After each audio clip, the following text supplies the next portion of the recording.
Aleluias. Ele é poderoso para fazer infinitamente mais do que pensamos, pedimos ou imaginamos. Aleluia. Engrandecido seja o teu nome, Senhor. Sim, Senhor, tu és fiel, Senhor. Aleluia. 1 Samuel 4.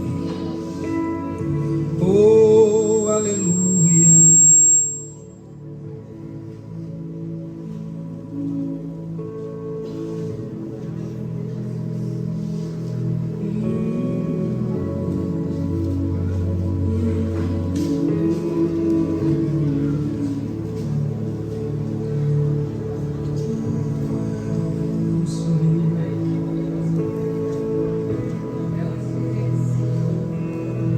Samuel capítulo 4, versículo 18.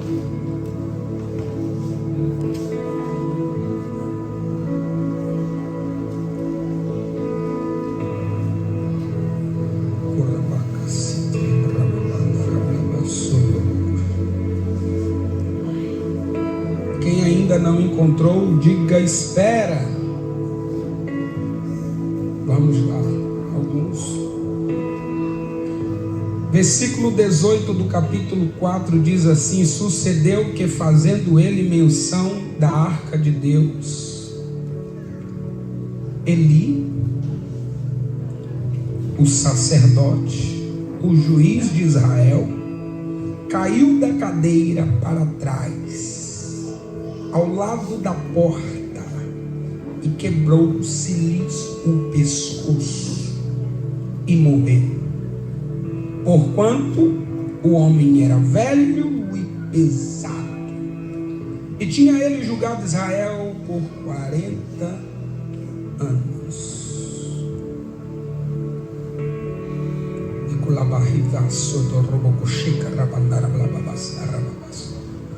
Espírito Santo, nós te amamos e te agradecemos por tua palavra que é majestosa, que é poderosa, que é extraordinária. Oh Senhor, como tu és fiel, Senhor. Aleluia, aleluia. Tu és santo, Senhor, e nós te amamos pela revelação da tua palavra. Senta glorificando o Senhor. Você já ouviu falar em um sacerdote chamado Eli? Você já ouviu falar em um juiz de Israel por esse nome?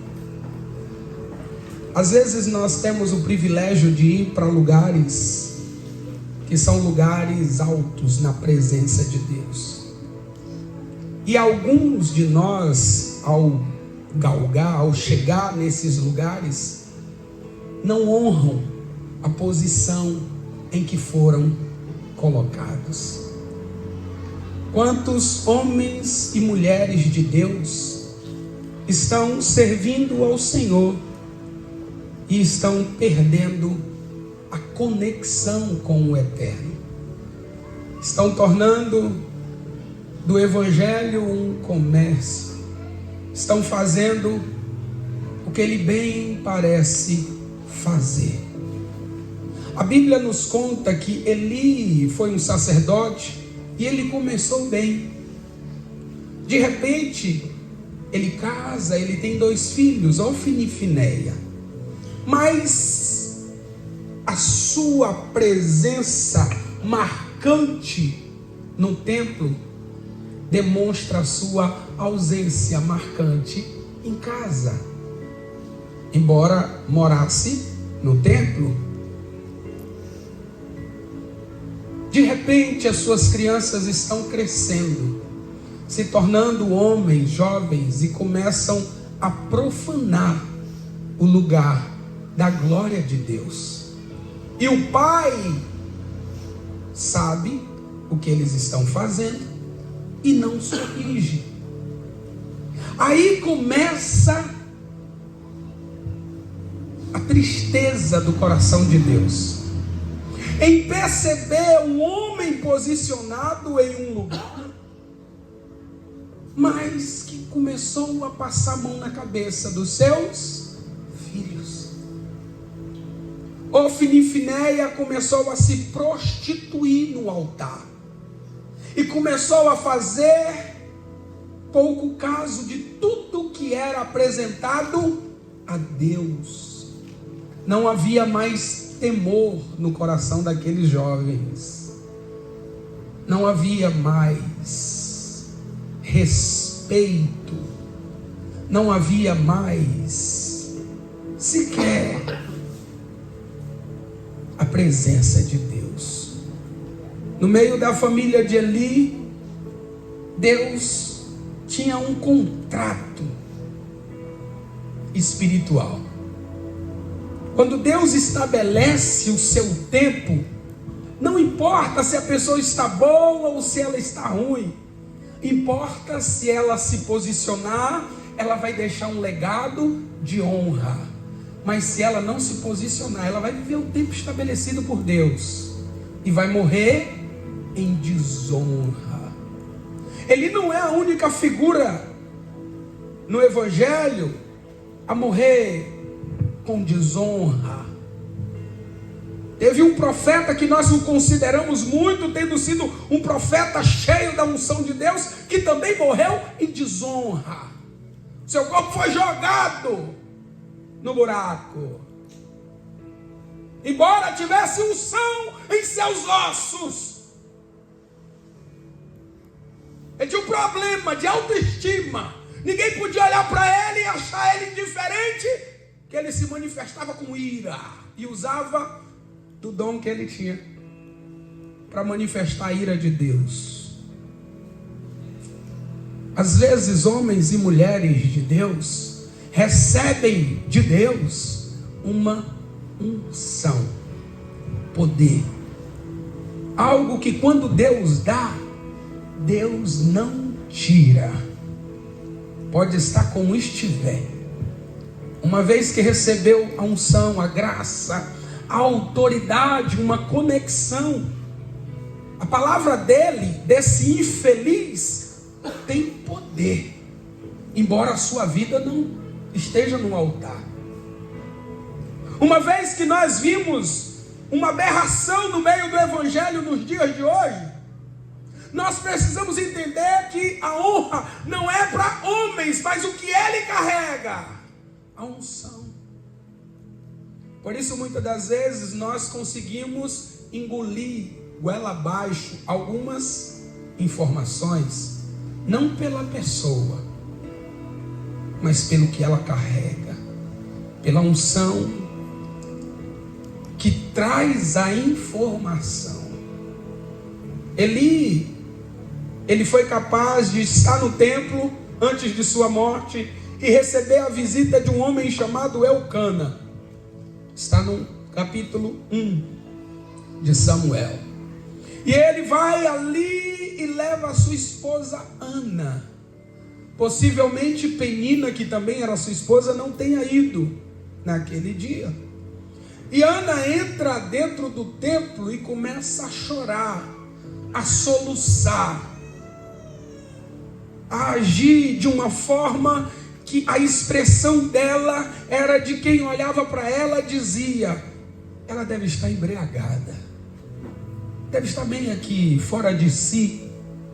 E essa foi a interpretação de Eli a Ana, que estava apenas orando, pedindo um filho a Deus, que já não aguentava mais a perversidade de Penina, que também era esposa do seu marido, e que provocava a Ana, dia após dia, dizendo: você é estéril, e se você é estéril, você é amaldiçoada.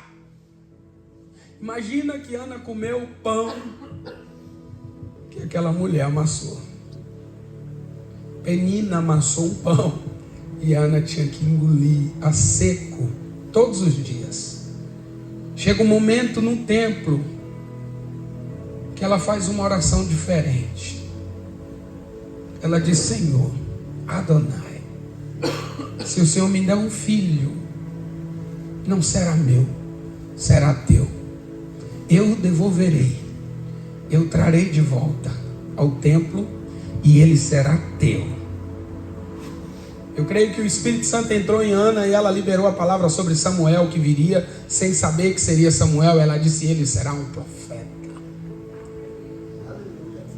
Quem estava no templo como sacerdote era Eli. E ele já estava desanimado, sem propósito, passando a mão na cabeça dos seus filhos errado. E de repente ele olha para Ana, corrige ela. Ela disse: não, eu não estou atribulada, somente de espírito, de coração. Eu não estou embriagada, mas a minha alma está aflita. E de repente Deus fez aquilo tocar no coração de Eli, a lágrima daquela mulher, o choro, o pranto, a dor. E ele não perguntou o que ela tinha pedido a Deus, mas ele liberou uma palavra, e palavra de profeta, independente de como ele está, de sacerdote, juiz, é uma chave. Ele disse: que o teu Deus, que o Senhor te conceda e te conceba a tua petição. Vai em paz, que o Deus de Israel te conceda o que você veio buscar. Era só o que Ana precisava. Passou-se provavelmente 2 anos, 1 ano de gestação, 9 meses, mais 1 ano, menina amamentando. O menino deixou de amamentar, ela levou para Eli e disse: está aqui a promessa. Lembra de mim? Mais ou menos. Pois eu tive aqui e eu orei ao Senhor que se Ele me desse um filho, seria do Senhor, e aqui está o cumprimento da promessa. O templo tinha uns serviços, levitas, homens casados e suas famílias para ajudar. Só que ele tenta fazer de Samuel algo diferente do que ele fez com seus filhos. Mas não era o cuidado de Eli com Samuel, e sim o cuidado de Deus. Era Deus que cuidava de Samuel. Ele continuou da mesma maneira, sem conseguir ouvir a Deus. E a Bíblia diz que o menino foi crescendo em conhecimento e graça, assim como Jesus. Próximo dos seus 12 a 15 a 17 anos, Samuel está dormindo e ouve uma voz dizendo: Samuel, Samuel. Samuel levanta, corre até Eli e diz: Senhor, eis-me aqui, o Senhor me chamou? Ele disse: não, Samuel, não te chamei, vá dormir. Alguns historiadores dizem que Eli tinha levantado para ir ao banheiro. E o fato de Samuel ser aquele que tinha que cuidar e zelar pelo sacerdote, ele tinha que manter a cama quente. Se é ou se não é, eu não sei, é coerente, é interessante, possa ser que sim, porque a cama de Eli está próximo da arca, do Santo dos Santos. E ali há uma frequência, ali há uma sensibilidade espiritual, a qual Eli não sentia mais. Alguns historiadores dizem isso. O fato de Samuel ser velho, ele foi lá no banheiro e ficou por lá mesmo dormindo. Cansado, velho, pesado. A voz novamente chama Samuel, Samuel. Samuel volta lá e pergunta a Eli: eis-me aqui, Senhor. O Senhor me chamou? Ele disse: não, não te chamei. Volta para dormir. Na terceira vez, a mesma coisa. Eli percebeu que tinha alguma coisa estranha. O homem que devia ser um homem de Deus se lembra do momento que ele foi um homem de Deus. De repente, esse garoto deve estar ouvindo a voz do Senhor, a voz que eu não ouço mais. E assim aconteceu, ele disse: Samuel, se tu ouvir novamente a voz, tu vais se dirigir a Adonai e dizer: Senhor, fala que o teu servo ouve. Samuel obedeceu. E quando Samuel ouve a voz, ele diz: Adonai, fala que o teu servo ouve. Aí Deus se manifesta com justiça e com uma sentença sobre a casa de Eli. Não tenho mais me alegrado com tudo que Eli tem feito. Em outras palavras, Eli está passando a mão no pecado, sobre a vida dos pecadores. Eli não está mais corrigindo ninguém. Ele não está filtrando, não está fazendo o que era para ele fazer. As pessoas estão reclamando dos seus filhos porque estão profanando o templo. E o dia dele está chegando. Às vezes, nós queremos ouvir, como foi dito durante o louvor, de uma fonte que está jorrando, mas que não quer dizer que é Deus jorrando através daquela fonte.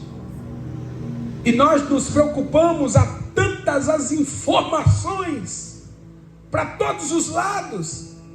Quantos que estão aqui que ficam atirando para todo lado? Não, eu preciso aprender isso, eu preciso conhecer isso, eu preciso ouvir isso, eu preciso ir. Eli já não tinha mais unção no que diz respeito à intimidade. Ele tinha autoridade. Ele carregava um nível de unção, mas ele não tinha mais intimidade. Algumas pessoas estão subindo no altar apenas para transparecer uma espécie de apresentação. Querem apenas se apresentar. Deus não te chamou para ser o que você é só com o microfone na mão ou no altar. O que você é, você pode ser aonde você estiver. Você tem cantado na sua casa, você que canta no altar. Você tem dançado na sua casa, você que dança no altar. Você tem pregado na sua casa, você que prega no altar. Você tem dado testemunho na sua casa, você que é um santo dentro da igreja. Oh, glória. Eli já não tem mais a graça que ele precisava ter, mas ele carrega um peso sobre ele. Só que presta atenção em uma coisa: a hora de Eli chegou. Eu nunca vi uma morte tão, meu Deus, mas tão assim, boba. O gordinho, desculpa a expressão, isso não tem nada a ver com bullying, que eu também sou gordinho, estou acima do peso, preciso me reeducar, alimentar. Devo estar uns 15 quilos a mais. Mas o gordinho pesadinho, está escrito isso, tá? Vamos ler de novo aí, versículo 18. O que está escrito aí? Que ele estava como? Então não foi eu que falei isso, né? O gordinho está pesadinho.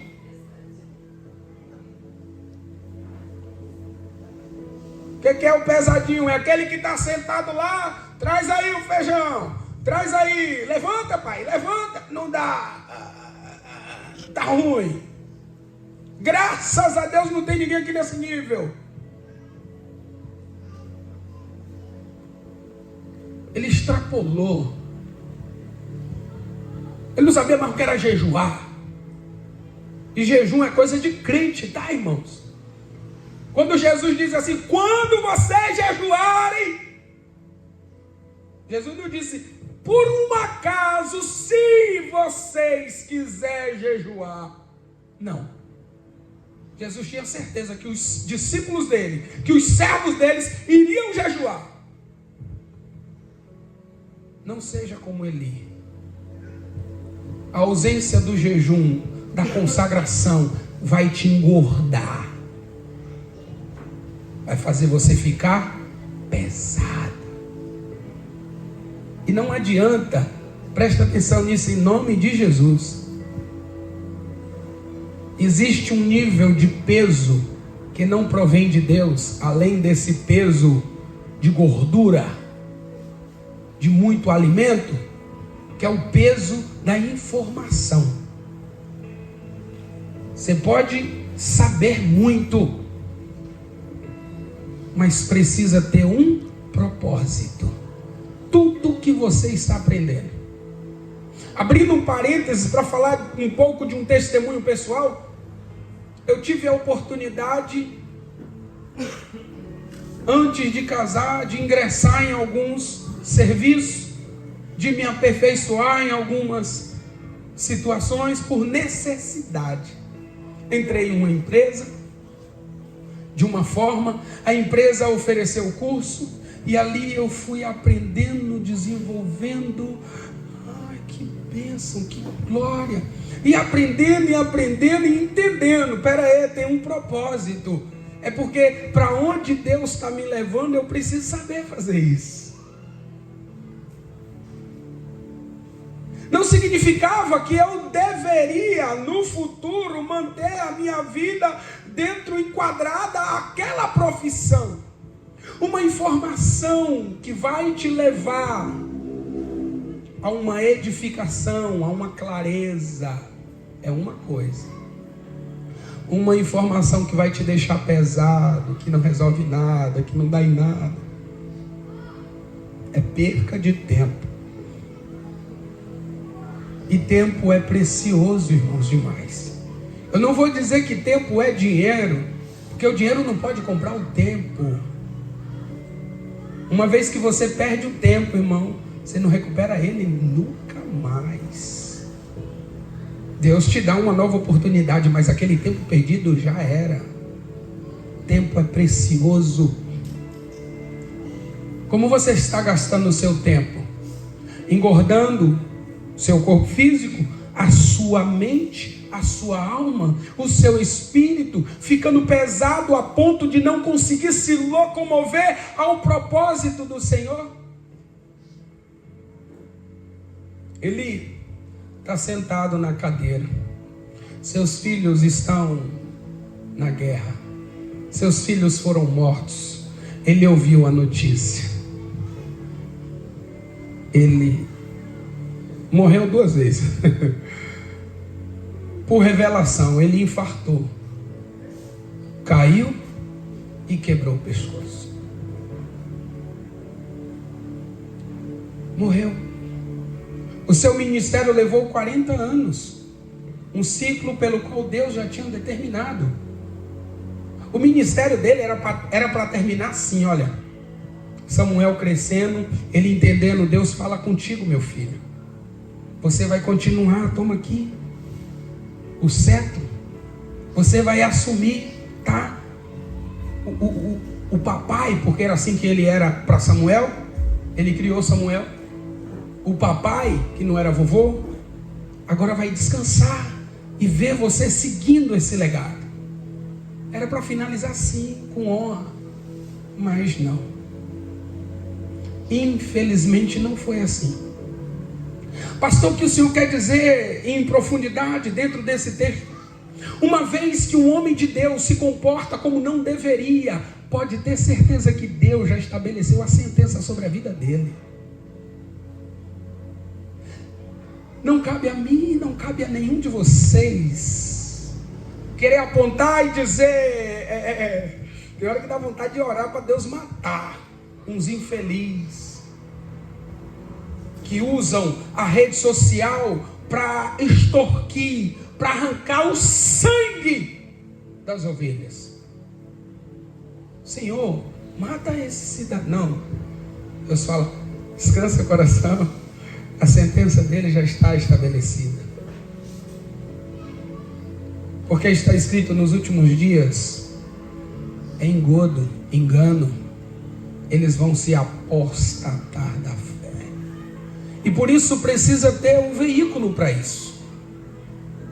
O que nós estamos vivendo nesses últimos dias é um cumprimento da palavra de Deus. Mas não se preocupe, porque Deus há de acertar a conta com aqueles que não têm mais compromisso com Ele. Quem é Eli?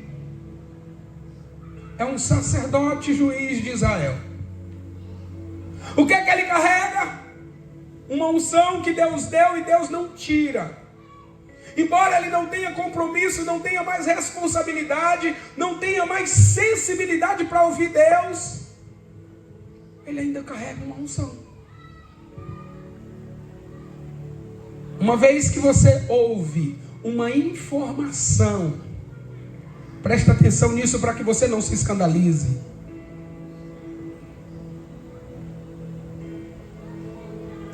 Abri um parênteses. Paulo chegou em uma ilha. De repente, naquela ilha havia uma mulher, uma adivinha, que servia aos demônios. E aquela mulher usa uma palavra benigna, uma palavra justa, uma palavra boa. E aquela mulher, que ela é profana, que ela é uma endemoniada, olha para Paulo e diz: esses homens carregam a verdade, eles anunciam a salvação, deem ouvidos a Ele. Que bênção. Paulo olha para aquela mulher e fala: sai dela, Satanás. Ué, como assim? O espírito de engano que havia nela reconhece a verdade e fala a verdade. Muitos homens em muitos altares onde Deus deveria estar presente estão falando a verdade, estão carregando nos seus lábios algo que Deus orientou para que fosse dito, mas por causa da vida infeliz que eles vivem, nós não damos crédito àquela verdade que está sendo dita. Paulo olha para a endemoniada falando a verdade e expulsa o demônio dela. O que há de errado em dizer: esses homens são homens sérios? Só que aquela mulher não tinha compromisso, não tinha aliança e estava sobre uma estratégia diabólica de envaidecer o coração daqueles apóstolos, de os tornar vaidosos e bater no peito e dizer: nós somos, nós temos, nós podemos. Coisa nenhuma.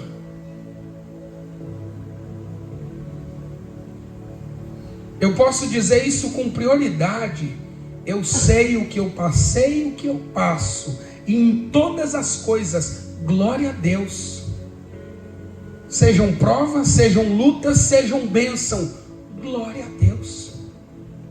Foi Deus que nos estabeleceu neste lugar, glória a Deus. Quem nos colocou foi Deus e glória a Deus. Quem nos tira é Deus e glória a Deus. Eu entendo o que o apóstolo Paulo disse e não tenho dificuldade com isso. Sei viver no desconforto da vida, não tenho dificuldade de dormir em qualquer ambiente, em qualquer lugar, e também sei desfrutar do melhor dessa terra com alegria.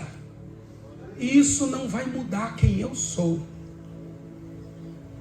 Não vai, porque eu tenho convicção do que Deus fez e está fazendo. A honra é dele, a glória é dele, tudo é dele. Uma vez que Deus desaprova o sacerdócio, o líder, a liderança, a sentença é a morte.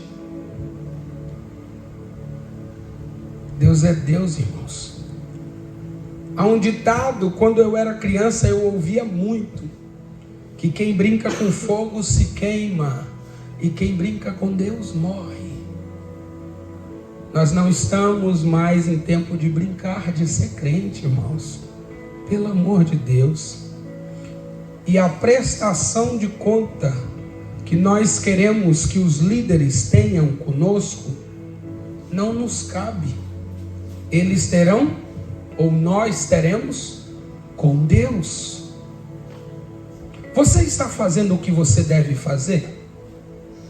Ou você está preocupado com o que os outros estão fazendo? Não se preocupe, Deus vai fazer. E Deus é fiel. Nesses dias nós temos nos preocupado com tanta coisa acontecendo ao mesmo tempo, tudo anunciando a manifestação. A manifestação do inimigo. Tudo sendo preparado para que o anticristo se manifeste. Literalmente. Que possivelmente ele já esteja em nosso meio, não em nosso meio aqui, agora, mas no globo terrestre. Nós não fazemos ideia do que Deus está preparando para nós, mas nós precisamos concentrar nossa força, como se fosse a nossa energia, naquilo que é santo. Jesus disse: sede santo. Quem está de pé, cuide-se para que não caia. Quem é limpo, limpe-se mais. O que você está fazendo aqui na igreja é a oportunidade de ouvir a verdade plena de que Deus é justo. E ninguém ficará impune diante da justiça de Deus. Uma vez que eu aceitei ser um sacerdote, se eu sair da linha, Deus me mata. Uma vez que você dá ouvido a homens que aparentemente são homens de Deus, e você não tem filtro, e você se escandaliza com a informação que ele libera, você age por falta de sabedoria. Por quê? Porque você tem um pastor. Para de ir para outros rebanhos atrás de informação. É porque a comidinha daqui não está me sustentando, pastor. É só chamar que a gente vai com uma bandeja assim, e senta na mesa para servir. Você não precisa ir para outro pasto comer do que não te convém. Abrindo um parênteses, esses dias surgiu uma virose na cidade e as pessoas começaram a ter diarreia e a passar mal e a ter algumas reações naturais. Por quê? Provavelmente a comida foi infectada pelo ar, por alguma situação, e através da alimentação o organismo ficou ruim. É natural. Acontece porque a nossa imunidade decide se vamos ficar bem, resistente, ou se vamos dar uma balançada. E o inimigo é sujo. Ele procura um momento de fraqueza para te pegar pelas pernas e te derrubar. Não significa que o fato do diabo estar no chão, ele não pode te derrubar. Você já assistiu uma luta na televisão? O camarada está no chão, dobra as pernas no outro e derruba ele. Tem um professor aqui que entende disso. O fato do homem estar no chão não significa que ele está derrotado. O fato do inimigo ter perdido uma batalha, uma guerra em nossas vidas, não significa que ele vai desistir de tentar te derrubar, de tentar te oprimir, de tentar te fazer parar. Você que está cultuando, você que está indo para a igreja, vindo para a igreja, todos os dias de culto, glória a Deus por isso. Você está disposto ao que Deus tem para fazer na sua vida? Nós temos o maior cuidado. E alguns não perceberam esse cuidado. Nós poderíamos pegar aqui tanta informação e fazer assim, blá, blá, blá, e vomitar sobre vocês. Vocês não têm estrutura para isso. Escrevi um livro tão simples. Quantos aqui já leram o livro todo? Pô, pastor, nem peguei no livro. Quem não ganhou eu dou de presente. Não tem dificuldade. Uma informação tão simples, mas uma informação que ativa a sua vida ao propósito de ser um príncipe no reino de Deus. É porque eu quero aprender isso, eu quero aprender aquilo. Você tem o que você precisa. Você está no lugar que você precisa estar. Eu não falo isso com orgulho, mas com temor. Você tem o pastor que você merece. Você tem valorizado isso? Eu queria imaginar estar no seu lugar, porque eu já estive em lugares, em aprisco, em igrejas, aonde infelizmente, Jesus, o líder não estava nem aí para mim, mas eu queria honrar o Senhor, e glória a Deus por isso. Você tem entendido o que é o Evangelho? Nós buscamos em Deus, na dispensação do temor com o Senhor, fazer a vontade dEle, plena, de viver o propósito pleno. Quando falamos que não somos perfeitos, é porque às vezes nós ficamos irados e pecamos, porque não nos conformamos com certas situações que acontecem. Situações no que diz respeito à ingratidão. Situações no que diz respeito de alguém ouvir A, entender B e passar C. Vou dizer de novo. Pastor falou A, eu entendi B e passei adiante C. Já não entendi direito, mas passei para frente, pior ainda. Escandalizando, destruindo, separando, colocando pessoas para fora do reino, porque eu interpretei como não devia interpretar. Nós continuaremos fazendo aliança com pessoas que estão na mesma visão do propósito do reino de Deus. Pastor, esse negócio que está acontecendo é coisa nova. É só você ler sua Bíblia, que está tudo lá escrito, e tem mais de 4.000 anos. Não é coisa nova não, irmãos. A gente está tendo cautela de ensinar de alguma forma com carinho, porque a igreja só tem 2 anos. Mas se Deus permitir, eu não sei, daqui a 10 anos é você que vai estar ensinando. É você que vai estar dizendo, olha, eu vivo um evangelho verdadeiro e pleno, sem tirar nem pôr, sem religiosidade, sem legalismo, mas executando a vontade de Deus. Às vezes eu quero fazer, pastor, do meu jeito. Eu ouvi o Senhor falando, mas deixa eu fazer do meu jeito. Então toma o microfone, sobe aqui, veste a roupa do pastor espiritual, carrega o peso que ele carrega, para acontecer o que aconteceu com Eli na sua vida. Se nós estivéssemos aqui de forma irresponsável, agindo conforme muitos estão agindo lá fora, pode ter certeza, querido. Senhor, pode ter certeza de que Deus já tinha entrado com uma providência tremenda.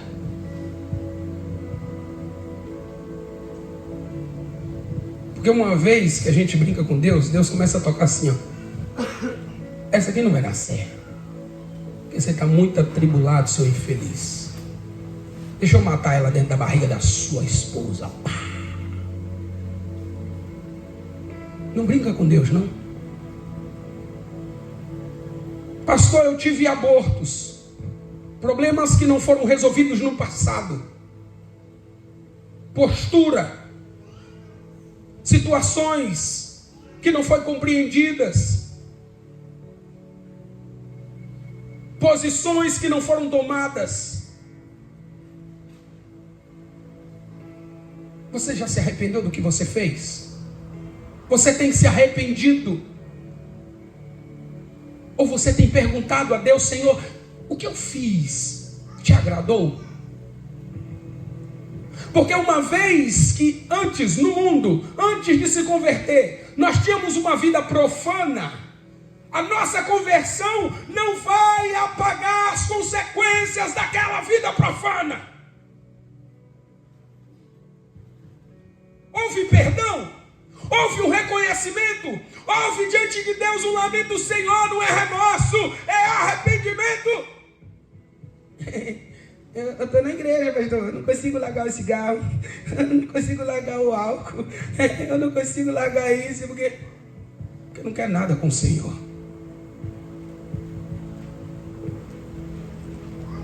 Às vezes o pastor precisa ser radical e dizer assim: ó, existe um chá que eu recomendo para todos, porque eu tomo esse chá. O nome desse chá é chá de vergonha na cara. É maravilhoso. É o chá que você toma e fala assim: se eu não mudar, o que é que eu vou ganhar com isso? Eu estou perdendo tempo na presença, eu estou perdendo tempo na igreja, eu estou igual Eli, sentado, engordando, e não presta mais para nada. E vou sofrer uma consequência tão triste. Deus não quer que você viva uma vida de desonra.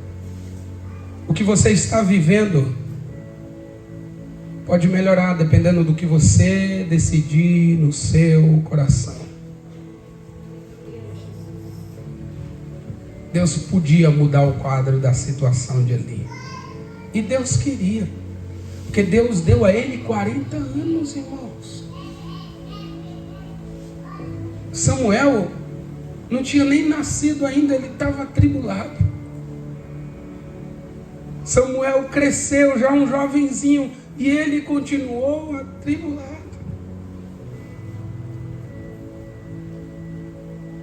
Sabe, o Senhor é um Deus de oportunidades. O tempo está estabelecido. Deus olhou para um rei e disse assim: é Isaías, né? Vai lá, avisa esse camarada aí que ele vai morrer, e acabou o tempo dele, bateu a meta, já deu o que tinha que dar, tá? Tudo que ele fez.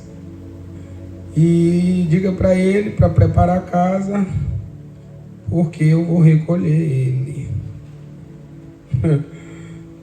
Ezequias orou, disse: Senhor, olha para as coisas boas que eu fiz, vê se tem um créditozinho lá, porque se tiver um créditozinho eu não quero morrer. Deus olhou, puxou o extrato dele todo, falou: bom, ó, 1, 2, 3, 5, 10 anos, 12, 14, 15 anos, parou em 15. Ó, seu saldo está dando 15 anos para você. Você vai viver mais 15 anos, oh, glória. É bom, tá bom demais. Mas tinha chegado o dia do camarada, pronto e acabou. Uma vez que tem alguma coisa boa e um desejo ardente de fazer a diferença, há quem diga: o rei, pastor, não tinha filhos e Deus ia dar um filho que seria o herdeiro. Mais que isso, chegou o seu dia, você tem duas opções: morrer calado, porque não tem jeito, ou entender que você está partindo e você dizer: não, Senhor, eu não estou afim de ir agora não, porque eu vou passar uma eternidade aí, me dá uma oportunidade, eu vou fazer tudo diferente.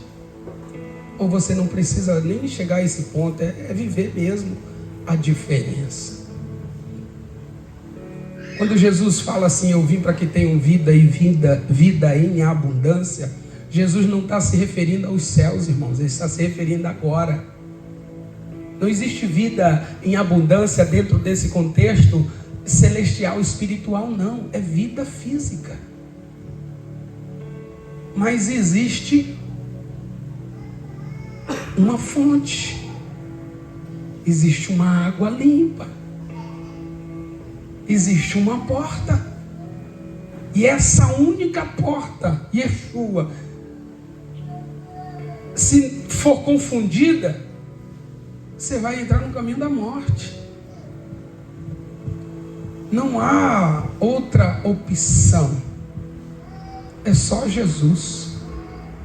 Uma vez que Jesus me orienta a fazer a coisa certa e eu não faço, eu estou servindo a outro Deus. Mais um parênteses aqui, presta atenção em uma coisa. O pastor Tiago Brunet, ele fala sobre uma pesquisa que foi feita. E a pesquisa era assim, na rua: você prefere uma noite com Jesus ou 100 mil na sua conta?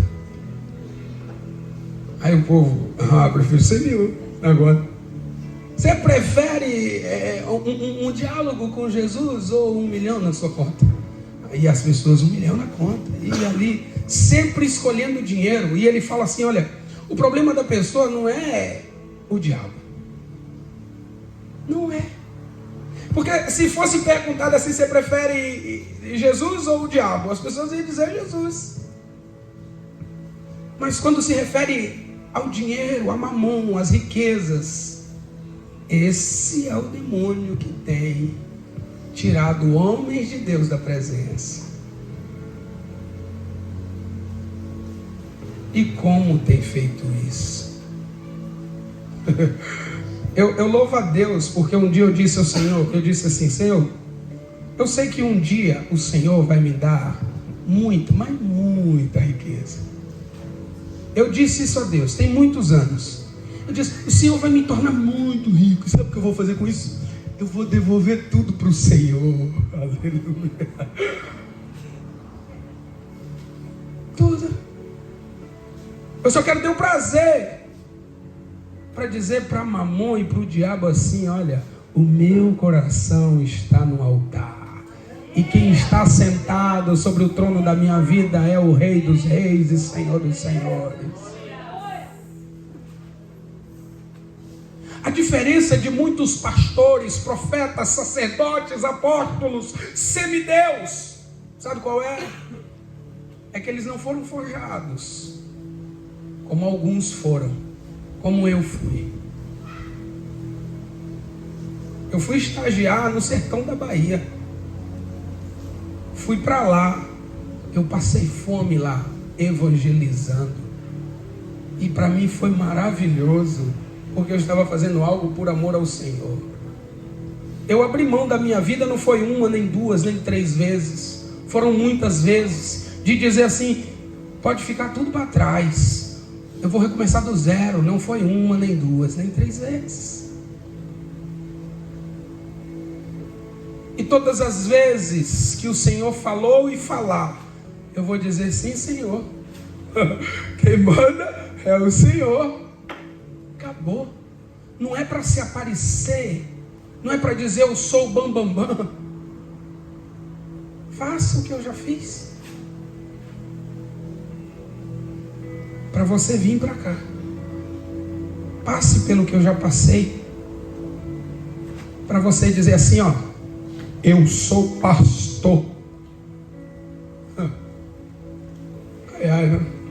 Estava conversando com o Lu hoje, que eu gosto de chamar de Marinho. Foi uma conversa proveitosa. Deus abençoe a vida de Val e do seu esposo. Falta pouquinho assim para ele estar aqui com a gente 100%. Glória a Deus. É um homem de muita fé, temente. E que às vezes eu vejo Deus na vida dele. Independente do que ele vive, do que ele faz, do que ele é. Deus é Deus. Tá vendo esse telhadão bonitão aqui? Foi 95% ele que fez, tá? Eu só fui 5%. Aí veio o Cid. Aí no finalzinho veio o pastor Gessé. Aí depois, para dar uma consertadinha, veio Vandinho. Mas ele estava aqui com prazer, irmãos. Eu brinquei com ele porque ele se ajoelhou para pegar o prego. Eu falei, agora você ajoelhou no altar.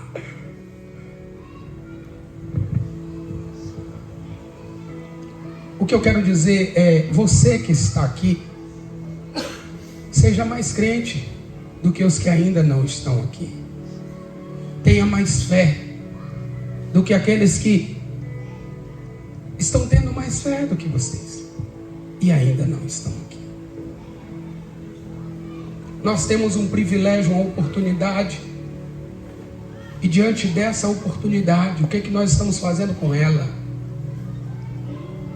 Eu creio que o ministério apostólico Efrata, isso não por envaidecimento, não por glória humana, mas há de ser literalmente o maior ministério do sul da Bahia, quem sabe do Brasil. Porque Deus está treinando a mim e a você para servi-lo com coração.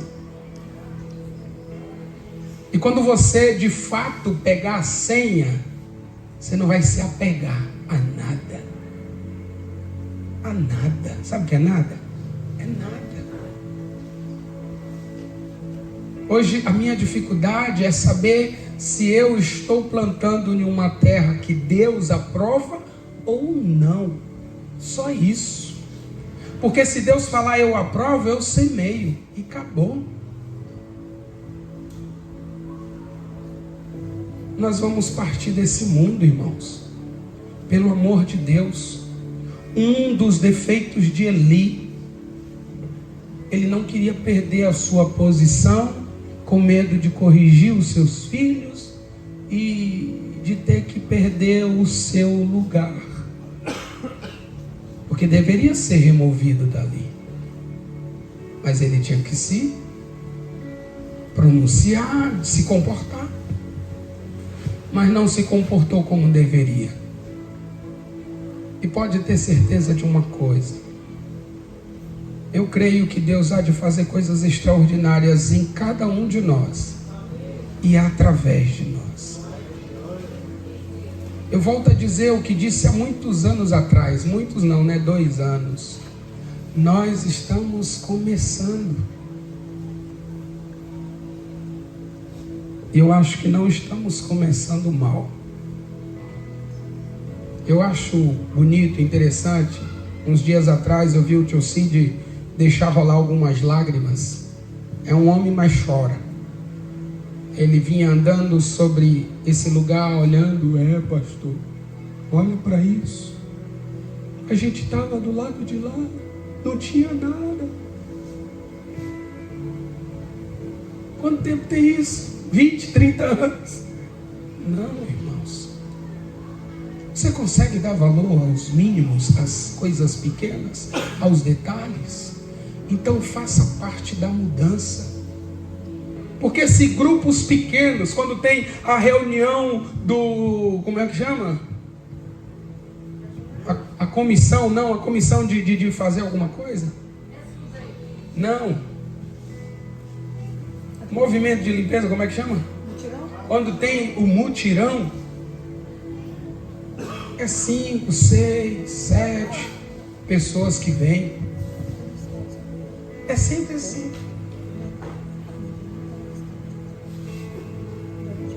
Pastor, tem que fazer isso. Tá bom, estou contando com você. Mutirão. O último mutirão foi que dia, João? Foi sábado. Foi muita gente. Pai, Filho e Espírito Santo.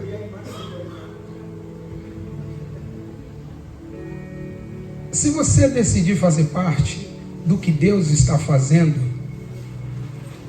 pode ter certeza que isso vai ser rápido. E uma vez que você faz, não é para mim, irmãos. Não é para o pastor. Porque Deus tem um propósito. E o propósito, Davi entendeu isso. Eu não posso ficar triste em estar na casa do Senhor. Não, eu vou me alegrar e muito mais, eu vou fazer parte disso. Deus está movendo, irmãos. Eu não falo isso com orgulho ou com soberba, mas eu falo isso com prioridade e com temor. Se você quer, eu quero muito mais. Se você está disponível, eu estou 100 vezes mais. Pode ter certeza disso. A igreja não pode crescer com 5 pessoas fazendo as coisas acontecerem. A igreja vai sim, em nome de Jesus, porque todos entenderam o propósito e decidiu sair da cadeira dele. Porque a cadeira pode quebrar. E se ela quebrar, alguém pode se machucar. Vamos nos colocar de pé? Em nome de Jesus.